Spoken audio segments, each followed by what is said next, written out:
भगवान से भगवान को ही मांग लो तो सब प्रकार से आनंद होगा। अच्छा, व्यक्ति भगवान से धन मांगता है, सोना चांदी हीरा जवाहरात कहीं ना कहीं ये भी मांग लेता है, लेकिन एक बात कहे, यदि आप भगवान नारायण को ही मांग लो, मेरे प्रभु को ही मांग लो, तो नारायण के पैर कौन दबाता है? लक्ष्मी जी। जब नारायण भगवान को आप मांग लोगे तो लक्ष्मी थोड़ी उनसे दूर रह सकती है, वो तो स्वतः ही भागी भागी चली आएंगी कि जहां मेरे भगवान होंगे मैं भी वहीं जाऊंगी। हाँ, इसलिए भगवान नारायण को मांग लो, लक्ष्मी अपने आप चली आएंगी। उनकी कृपा को मांग लो तो आपके पास किसी चीज की कोई कमी नहीं रहेगी। भगवान से कुछ संसारिक वस्तुएं मांगेंगे तो कहीं ना कहीं चक्करों में ही फंसेंगे, क्योंकि कुछ साथ लेकर के जाना नहीं। जो साथ लेकर के जाना है उस परम तत्व को मांग लीजिए। महाराज प्रहलाद जी महाराज कहते, प्रभु आपसे कभी भी कुछ भी मांगने की कामना मेरे हृदय में जन्म ना ले। ऐसे परम भक्त प्रहलाद पर मेरे भगवान श्री हरि ने कृपा की।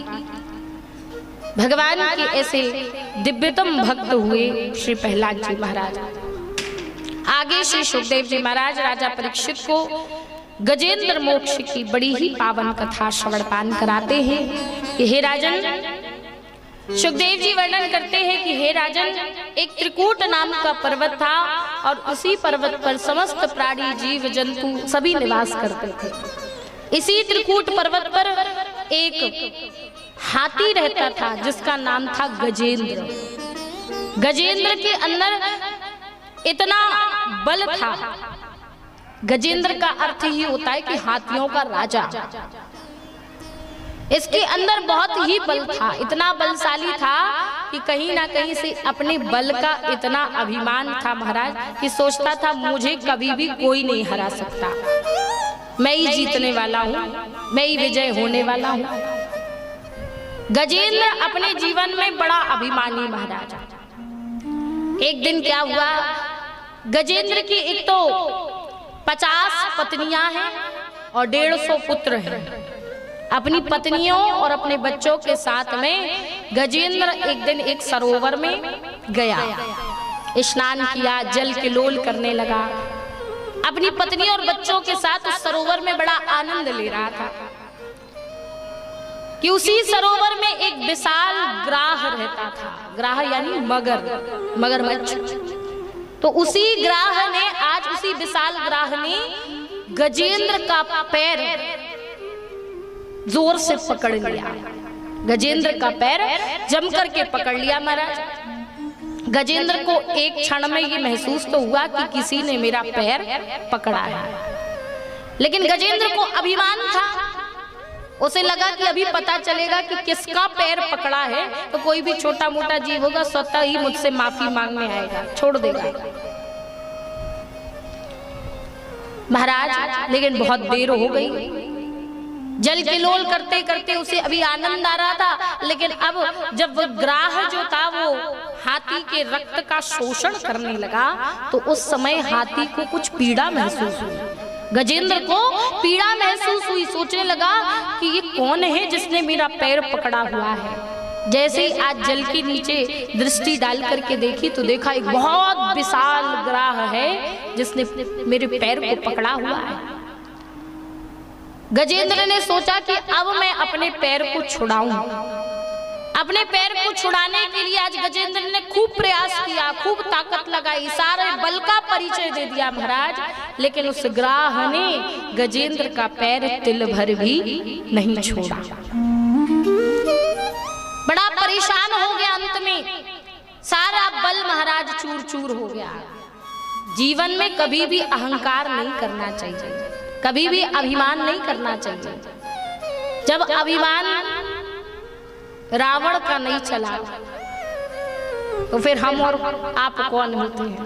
रावण भी बड़ा विद्वान था, बड़े बड़े साधु संत महात्मा सब कहीं ना कहीं कोई भी जीवन में यदि अभिमान करता है तो अभिमान से महाराज कुछ नहीं, अभिमान से पतन होता है व्यक्ति का। इसलिए यदि आप जितना झुकते जाओगे उतना जीवन में आगे बढ़ोगे, उतना ऊंचा बढ़ोगे। जैसे जैसे वृक्ष में फल लगते हैं तो वृक्ष बिल्कुल सीधा नहीं खड़ा रहता, जैसे जैसे उसमें फल आते हैं तो वो झुकने लगता है। जैसे ही हमारे अंदर भी गुण आने लगे, सरलता, सहजता, विनम्रता, उदारता, शालीनता, शिष्टाचार इत्यादि समस्त गुण आने लगे ना, तो फिर व्यक्ति को धीरे धीरे करके नम्र होते जाना चाहिए, झुकते जाना चाहिए। और बड़ा तो वही है जो सबके आगे झुकता है महाराज। बड़ा वो नहीं जो सबको बड़ों को ही सम्मान दे, बड़ा तो वो है कि छोटों को भी सम्मान दे। इसलिए झुको। आजकल तो लोगों को प्रणाम करने में बड़ी शर्म आती है। हाँ, आजकल पैर छूने में बड़ी शर्म आती है।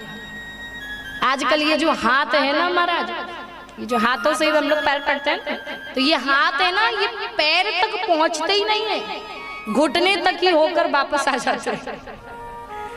आजकल लोग नीचे पूरा झुक करके प्रणाम ही नहीं करते, बस थोड़ा सा कबर झुका करके घुटने ही तक हाथ और हो गया।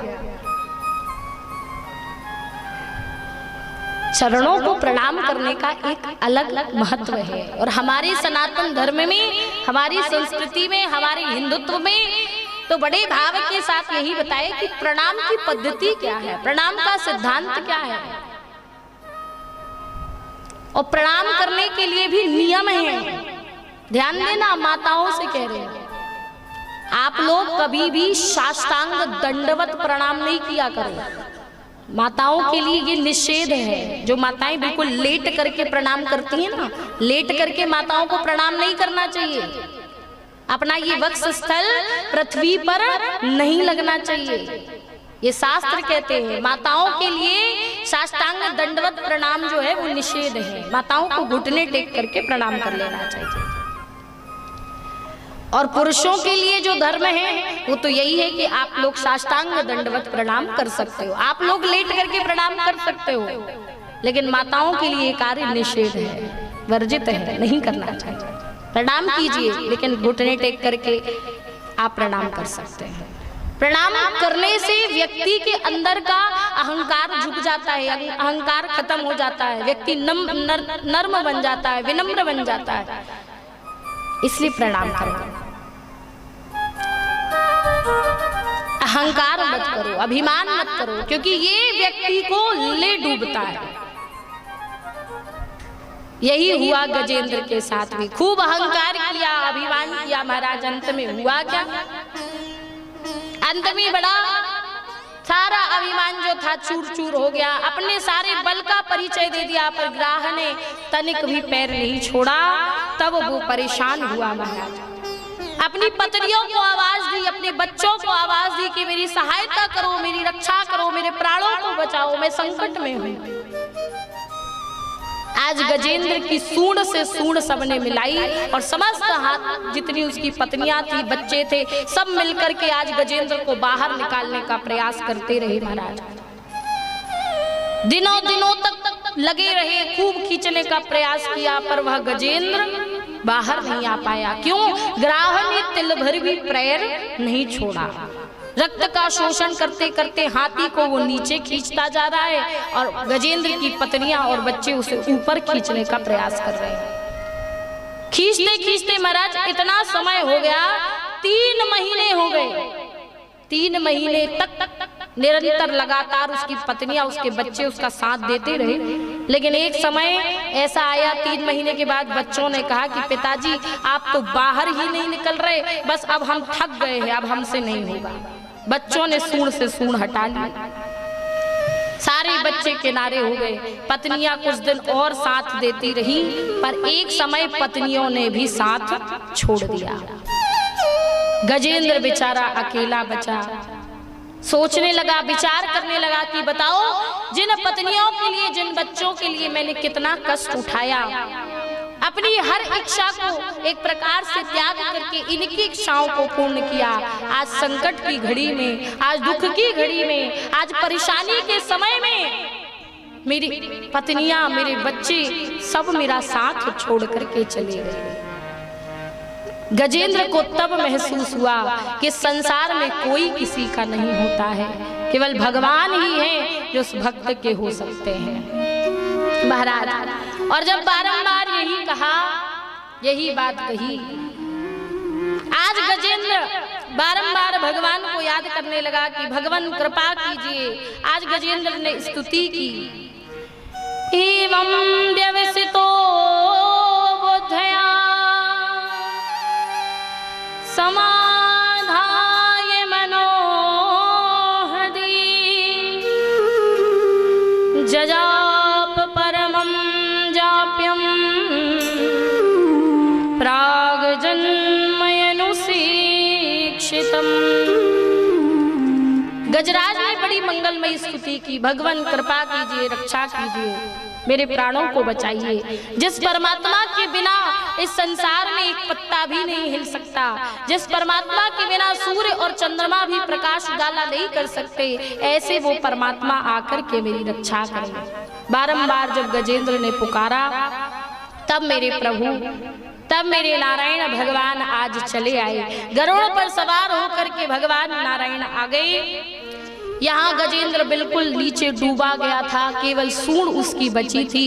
आज सोचा कि क्या मेरे भगवान आएंगे मेरी रक्षा करने के लिए, विचार ही कर रहा था कि सामने से भगवान आते दिखे। गजराज आज उसी सरोवर में फूल, कमल का फूल था, गजराज ने वही कमल का पुष्प भगवान के चरणों में समर्पित कर दिया।